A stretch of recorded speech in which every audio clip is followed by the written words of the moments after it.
Imagine having literally the sum of all human knowledge right in your pocket, like Okay. perfectly paced to your exact learning speed. Right. But, you're somehow still failing your math class because you cannot stop checking your social media notifications. Yeah, very modern problem. Seriously.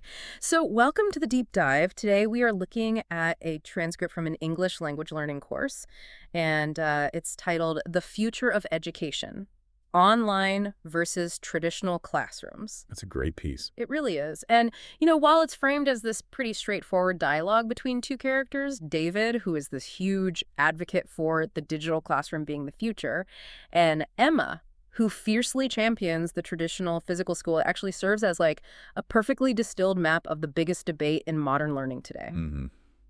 It really hits all the core Okay. points. Exactly. So the mission today for you, our listener, is to extract those core arguments from this source and answer a pretty fundamental question. Is online learning actually better than going to school? Or are we at risk of losing something vital by digitizing the classroom entirely? That's the big question, isn't it? It really is. Okay, let's unpack this, starting with the immediate, undeniable appeal of the digital space. Like, why is online learning suddenly everywhere? Well, we have to start exactly where the character David starts his argument, which is just the sheer unprecedented convenience of it all. Right. I mean, he points out a reality that would have sounded like science fiction just a few decades ago. You can learn almost anything from anywhere. It's wild to think about. Completely. You no longer need this massive, expensive infrastructure to access an education. You just need a computer, a tablet, or incredibly, just the smartphone that's probably already sitting in your hand. That concept alone is wild when you really stop to visualize it. And David points out the immediate practical benefits of this setup too. Like, you don't have to travel to a physical school every single day. Exactly. The commute is gone. Right. And by completely eliminating that daily commute, you are suddenly saving a massive amount of time and, you're saving money. Oh, absolutely. But, if we look closely at David's argument, the convenience of geography and cost is really only the entry point. Okay, so what's the main event then? The true transformative power of this model, according to the source material, is all about pacing. Oh, the pacing. Yes. This is the part of the transcript that really jumped out at me. Online platforms actually allow you to learn at your own unique individual speed. Hmm. David highlights that online courses give you this ability to pause, rewind, and rewatch lessons as many times as you need. Like, think of it like treating education as a streaming service. I like that analogy. Yeah. You can pause a complex, multi-step math problem exactly like you pause a movie to grab a snack, or to just sit there and process the plot twist that just happened on screen. Right. Compare that to a live theater performance in a traditional classroom. Like, if you miss a line from the teacher, it's just gone. The play just moves on without you. Exactly. So I have to ask, does this mean the traditional classroom's one-size-fits-all speed is fundamentally broken? What's fascinating here is the underlying cognitive reality that David's argument really exposes. We know for a fact that every single person learns differently. Yeah, of course. But in any given physical classroom, you have, 30 different students who are all being forced to march to the exact same drumbeat? The teacher has to pick a middle ground speed. Which means somebody is always unhappy. Precisely. If you happen to be a fast learner in that specific subject, you're going to get incredibly bored waiting for the rest of the class to catch up. But worse, if you're struggling to grasp the concept, you inevitably get left behind, because that teacher is obligated to cover the rest of the curriculum before the bell rings. Man. So the live theater model actually punishes both ends of the spectrum. It holds back the fast students and it just abandons the slow ones. Exactly. And online learning bypasses that mechanical flaw entirely. It caters to individual cognitive rhythms. You are placed in total control of the timeline. Wow. If you need to watch an explanation of, say, a historical event 5 times to understand the timeline, you can do that. And you can do it without feeling embarrassed or holding up 29 other people. It puts the student completely in the driver's seat of their own learning speed. That's incredibly empowering. It really is. But, let me stop you there. Because if we follow this logic to its natural conclusion, if this digital streaming service for the brain is so perfectly paced and so incredibly efficient at delivering information, why hasn't it completely eradicated physical schools by now? Right, that's the obvious next question. Yeah, like, why are we still forcing kids onto buses to go to brick and mortar buildings if the internet does it better? Well, that brings us directly to the character Emma, who steps into the dialogue to provide the counterarguments. She forces the conversation to look at what happens outside the margins of the textbook. Okay, so the non-academic stuff. Exactly. Emma makes a very clear, forceful argument that physical schools teach far more than just academic subjects. They are actively teaching a hidden curriculum. A hidden curriculum. I want to push back on this a little bit on behalf of the listener, because when I hear hidden curriculum, it sounds a bit vague, like a bit buzzwordy, you know? Sure. What exactly does Emma mean by that? Because if I'm a student who wants to become a software engineer, my math grade is what gets me into a good college program. Right. So why isn't efficiency the only metric we care about? Yeah. Are we saying I should sacrifice perfectly paced online math lessons just to go sit in a cafeteria? It's a valid challenge, for sure. Yeah. But Emma's argument is that education has never been strictly about data transfer.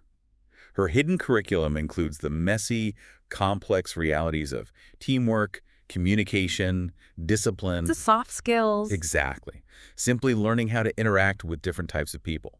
She specifically points to experiences like making friends, joining clubs, and participating in sports. But again, aren't those just optional extracurriculars? Why do they matter to the core mission of learning?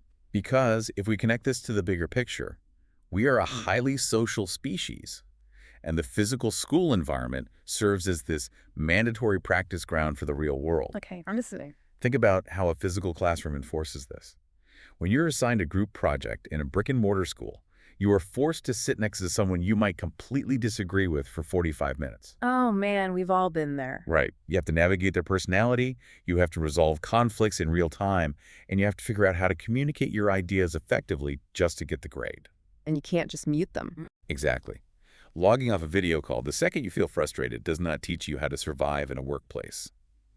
Emma frames these social interactions not as filler, but as crucial mechanisms for personal growth and for building confidence. Okay, I see the mechanism there. So the friction of dealing with other humans in a confined space is actually the feature, not a bug. Yes, beautifully said. It's teaching you how to exist in a society. Furthermore, Emma draws a really stark, uncompromising contrast between AI or, technological platforms and human teachers. The empathy factor. Yes, the sheer necessity of human empathy.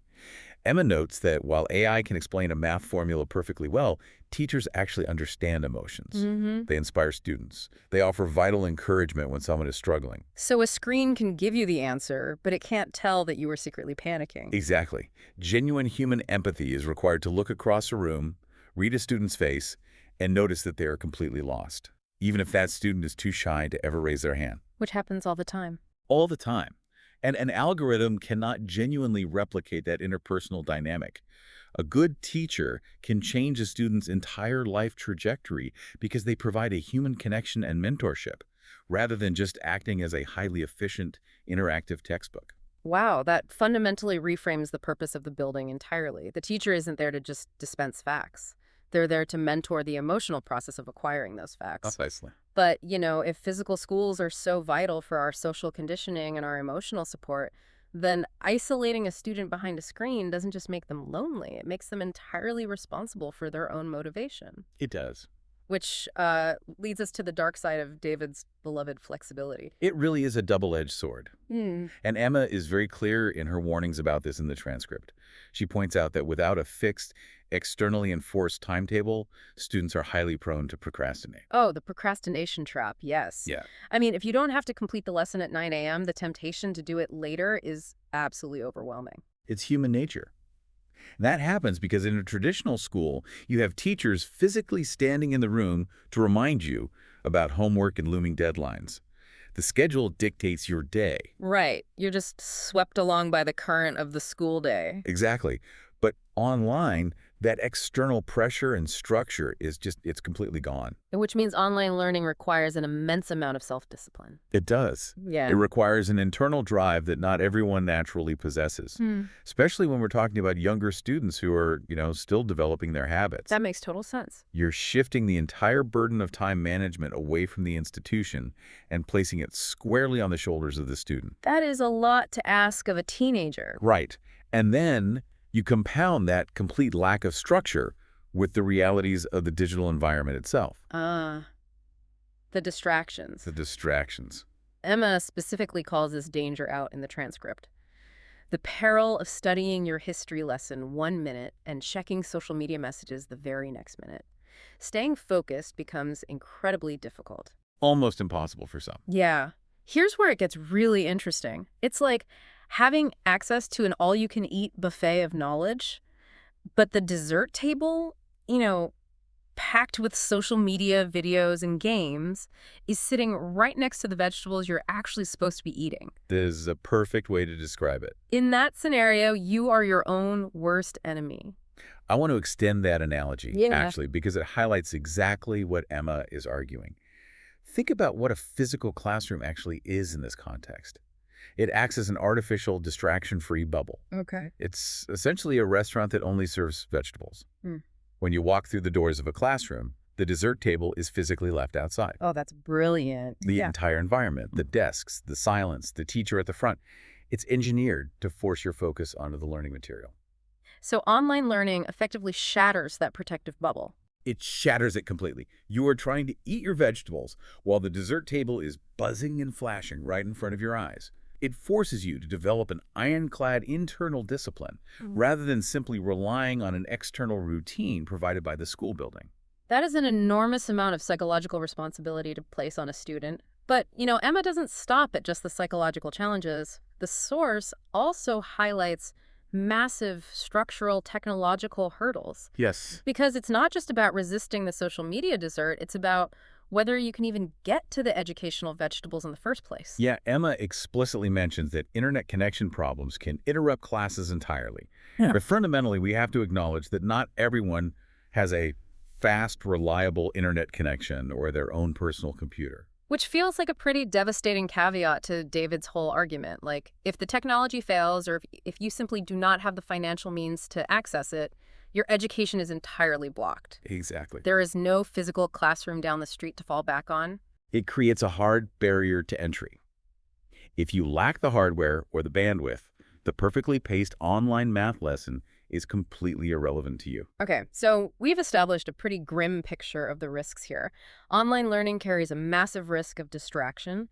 It demands intense, almost unnatural self-discipline from students, and it relies on a technological infrastructure that can just fail or be entirely inaccessible. It's a lot of risks. It is. But David isn't completely defeated yet. Despite all of those risks, there is a scale to online learning that Emma's traditional schools simply cannot ever match. Let's talk about overcoming local limitations through global accessibility. Yeah, David provides a fantastic concrete example to counter Emma's warnings here. He mentions the reality of a student sitting in India being able to take a course taught by a brilliant professor located in an entirely different country. Right. And he knows that there are thousands of free courses floating around online right now, covering every conceivable topic. So what does this all mean for you, the listener? It means that your local zip code no longer dictates your educational limits. Exactly. Historically, if you were that student in India and you wanted to learn from that specific professor, you had to possess the immense financial resources to physically pack up your entire life, secure a visa, and relocate to that foreign university town. A huge barrier. Unimaginable for most people. Yeah. But today, that same professor is broadcasting their expertise to anyone with a screen. If we connect this to the bigger picture, what David is describing is the ultimate democratization of expertise. Democratization, yes. The barrier to entry drops from needing geographical mobility and elite financial status to simply needing a Wi-Fi connection, which, as Emma pointed out, is still a barrier. Right, the hardware issue. But it is vastly lower than relocating across the globe. For those who do have that access, the educational opportunities are historically unprecedented. Education has become more accessible than at any other point in human history. It's a profound structural shift.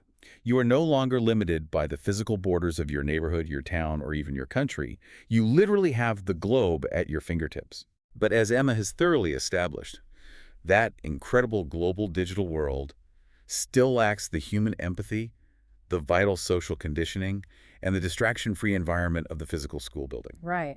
Which brings us to this seemingly impossible crossroads. We have David's brilliant pacing and the global reach of online learning on one side, and on the other side, we have Emma's human connection, the discipline-building structure, and the vital social growth of the traditional classroom. How does the source actually resolve this tension? Does it force one character to admit defeat? It doesn't force a winner or a loser at all, actually. Rather than forcing a rigid binary choice between the two extremes, the dialogue resolves by proposing a solution that honors both the digital and the physical. Okay, I'm intrigued. It proposes a hybrid method. Wait, a hybrid method. I have to ask how that actually functions because that sounds like a logistical nightmare on the surface. Are we saying students go to a physical school just to hang out in the cafeteria and play soccer, and then they go home to actually learn math on a computer? How does the source reconcile these two vastly different models? It is actually a very elegant division of labor. According to the conclusion of the transcript, students would attend physical schools specifically to engage in the things that require human interaction. Okay. The physical space is reserved for discussions, teamwork, and practical, hands-on activities. So the building is optimized for Emma's hidden curriculum, the conflict resolution, the group projects, the empathy. Exactly.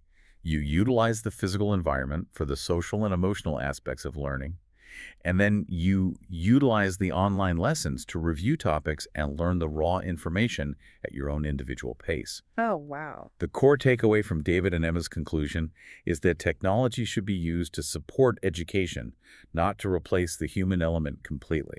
So we're looking at a remix, not a replacement? Exactly. We use the classroom for the messy human stuff, and we use the internet for the perfectly paced data stuff. We get the socialization, the mentorship, and the empathy of the physical school, but we keep the pause and rewind button for those complex historical timelines or math problems. It beautifully synthesizes the entire debate. This hybrid model acknowledges David's point about the undeniable brilliance of individual pacing, because forcing 30 different brains to learn at the exact same speed really is inefficient. Right. But it simultaneously honors Emma's point about the absolute necessity of human connection, because learning is ultimately a social, emotional process, not just a mechanical data transfer. And the source adds one final crucial piece to this puzzle to wrap it all up. It notes that regardless of the method you find yourself in, whether you are entirely online, completely stuck in a traditional classroom, or utilizing this remixed hybrid of both, the ultimate keys to success are curiosity and dedication. Which serves as a powerful, humbling reminder that the platform, whether it is a shiny new tablet or an old wooden desk, is just a tool. The actual engine of learning is always going to be the student's own internal drive. Let's take a breath and recap this journey for you, our listener.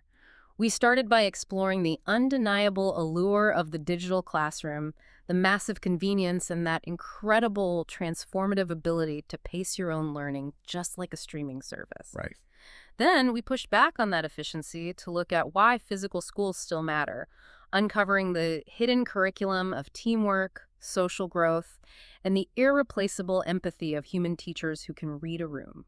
We then ventured into the double-edged sword of that digital flexibility, highlighting the very real dangers of procrastination, the complete lack of external structure, and the buffet of distractions that is sitting right next to your educational vegetables. We also acknowledged the harsh technological hurdles of internet access. From there, we marveled at the sheer global reach of online platforms, exploring how they democratize expertise and completely remove the limitations of your local zip code. And finally, we arrived at the grand synthesis. The hybrid model, using technology to support rather than replace the physical classroom, while remembering that your own curiosity and dedication are what truly dictate your success. Thank you so much for taking the time to explore this complex landscape of modern learning with us today. It is a landscape that's constantly shifting beneath our feet. But understanding these core arguments from the source gives you a solid, reliable map to navigate it. Absolutely. Before we go, though, I want to leave you with one final lingering question directly inspired by the transcript's conclusion. Okay, let's hear it. If the true keys to success are indeed curiosity and dedication, and the future really is this hybrid model, how will we measure a student's true dedication when they have the entire world's knowledge at their fingertips, yet 1,000 social media notifications actively fighting to destroy their focus every single second? Wow, that is definitely something to chew on as you navigate your own learning journey. Thank you for joining this deep dive, and as always, keep exploring. Goodbye.